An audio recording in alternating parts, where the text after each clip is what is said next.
Magandang araw, ito ang mga hakbang sa pagsasaing ng kanin.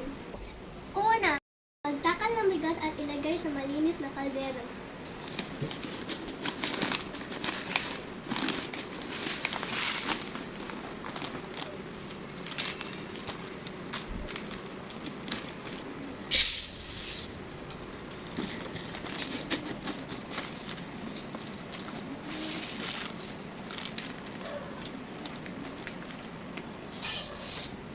Pangalawa, linisin ng 2 beses.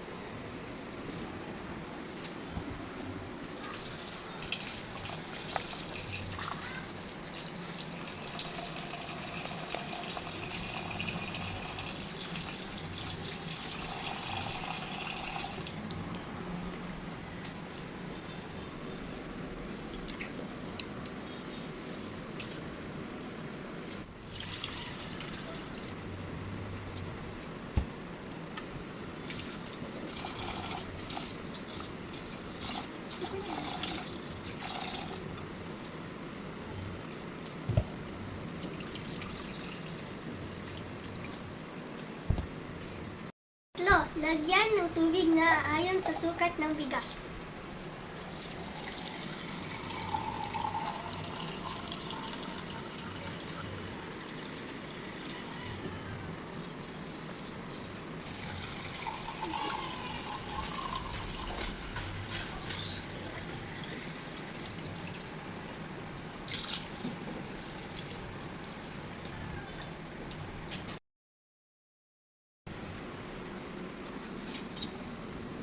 Pang-apat, ilagay sa rice cooker at takpan. Bago isaksak sa kuryente, siguraduhin hindi basa yung kamay.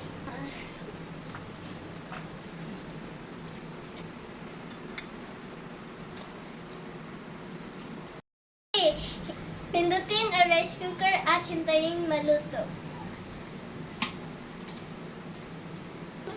Ating kanin.